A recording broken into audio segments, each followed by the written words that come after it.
নমস্কার। সনাতন ধর্মকথা চ্যানেলে আপনাদের সবাইকে স্বাগত। আজকে আলোচনা করব ঋষি অত্রি এবং তার স্ত্রী অনুসূয়ার কাহিনী। দেবী অনুসূয়া হলেন অত্যন্ত ধার্মিক এবং সর্বদা অনাড়ম্বর জীবন নিষ্ঠার সাথে পালন করতেন। তার মধ্যে বিশেষ কিছু অলৌকিক ক্ষমতা বজায় ছিল এবং অনুসূয়া আকাশে ঝড়ও তুলেছিলেন, দেবতাদের অস্বীকার করেছিলেন এবং মন্দাকিনী নদীকে পৃথিবীতে নামিয়ে এনেছিলেন।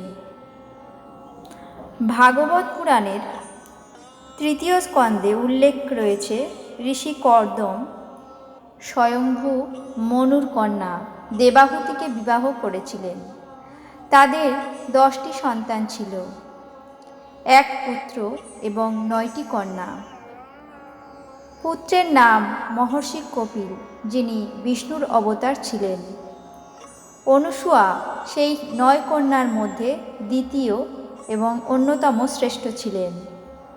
অন্য কন্যারা হলেন কালা, শ্রদ্ধা, মানিনী, গীতা, ক্রিয়া, খ্যাতি, অরুন্ধতী এবং শান্তি।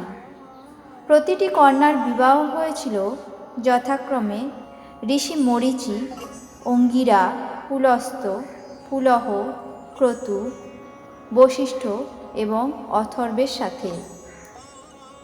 অনুসূয়ার বিবাহ হয়েছিল মহর্ষি অত্রির সাথে। ঋষি নারদ তার স্তোত্র এবং শ্লোকে অনুসূয়ার প্রশংসা করেছিলেন। সেই কারণে দেবী লক্ষ্মী, পার্বতী এবং সরস্বতী অনুসূয়ার কাছে পতিব্রত শিখতে চেয়েছিলেন।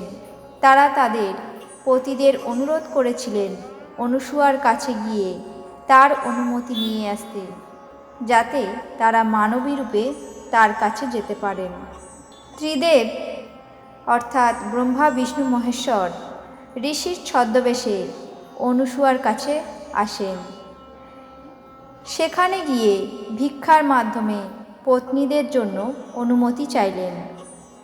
দেবী অনুসূয়া যখন তাদের পরিচর্যা করতে গেলেন, তখন তার চোখে মাতৃসুলভ ভালোবাসা দেবতাদের 6 মাস বয়সী শিশুতে পরিণত করল। এরপর অনেক দিন কেটে গেল। 3 দেবী অর্থাৎ লক্ষ্মী, সরস্বতী, পার্বতী নিজেদের পতিদের ফিরে আসার জন্য অপেক্ষা করতে লাগলেন। কিন্তু যখন তারা ফিরছিলেন না, তারা অনুসূয়ার কুটিরে গিয়ে দেখেন দেবতারা অনুসূয়ার শিশুতে পরিণত হয়েছে। দেবীগণ অনুসূয়াকে অনুরোধ করেছিলেন তাদের পতিদের স্বাভাবিক করে তোলার জন্য। দেবতারা মিশে গিয়ে অনুসূয়ার ত্রিমস্তকধারী পুত্রে রূপান্তরিত হন। কৈঠান থেকে কৌশিক নামে এক পুরুষ, ব্রাহ্মণ এবং ঘরে একনিষ্ঠ স্ত্রী থাকা সত্ত্বেও এক যৌনকর্মীর কাছে আসতেন। পরে যখন তিনি কুষ্ঠরোগে আক্রান্ত হন, পতিতা তাকে ছেড়ে চলে যায়। তারপর তিনি নিজের স্ত্রীর কাছে ফিরে আসতে বাধ্য হন। তার স্ত্রী তখনও তার প্রতি যত্নশীল এবং নিবেদিত প্রাণ ছিলেন। কৌশিক তখনও সেই পতিতার প্রতি আকৃষ্ট ছিল এবং একদিন তিনি তার পত্নীকে সেই পতিতার কাছে নিয়ে যেতে অনুরোধ করলেন। সেই সময় ঋষি মান্ডব্যকে একজন অপরাধীর পরিবর্তে অবরুদ্ধ করে রাখা হয়েছিল এবং বনে একটি সুচাগ্র বস্তুর উপর তিনি শুয়েছিলেন।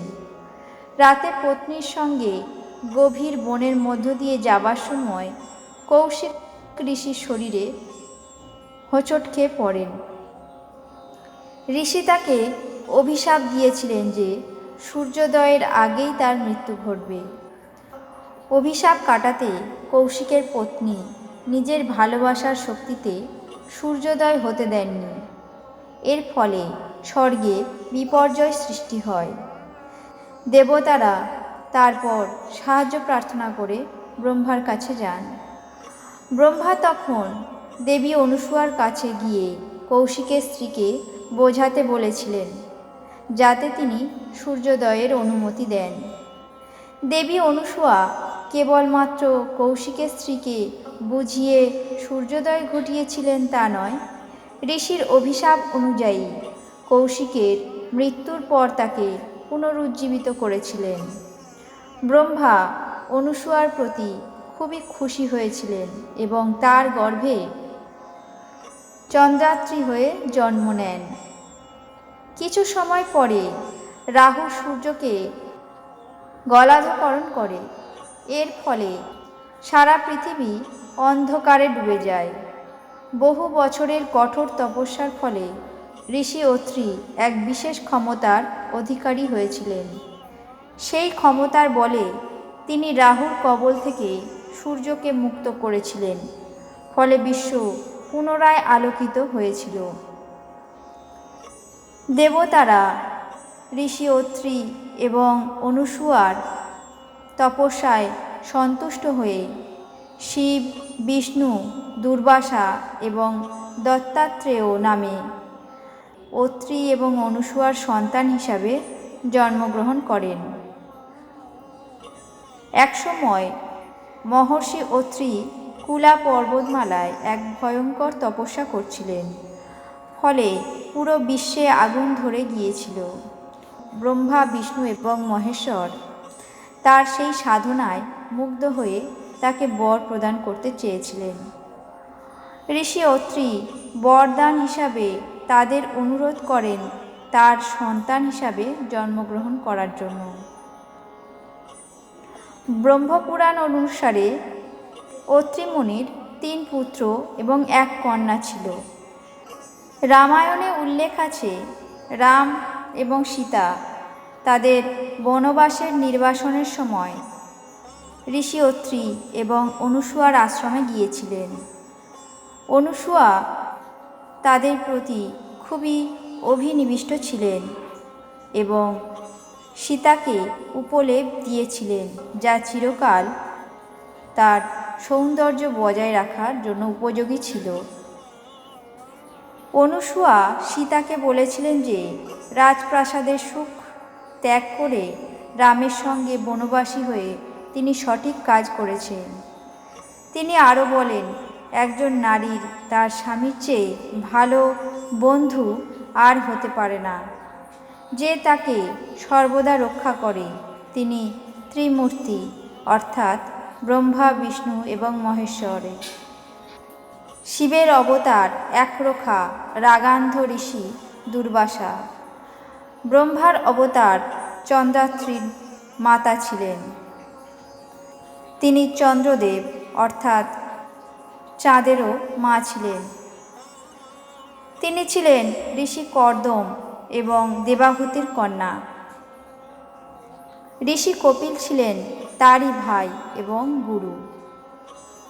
হিন্দু ধর্ম অনুসারে সতী অনুসূয়া অর্থাৎ পবিত্র স্ত্রী অনুসূয়া হিসাবে পূজিত হন। এছাড়াও অনুসূয়া ছিলেন হিন্দু পুরাণে বর্ণিত দুষ্মন্তের স্ত্রী ও সম্রাট ভরতের মা শকুন্তলার প্রিয় সখীদের একজন। এই ছিল ঋষি অত্রি এবং অনুসূয়ার কাহিনী। আপনাদের কেমন লাগছে তা অবশ্যই কমেন্ট বক্সে জানাবেন। চ্যানেলটিকে সাবস্ক্রাইব করবেন, লাইক করবেন, শেয়ার করবেন। ধন্যবাদ।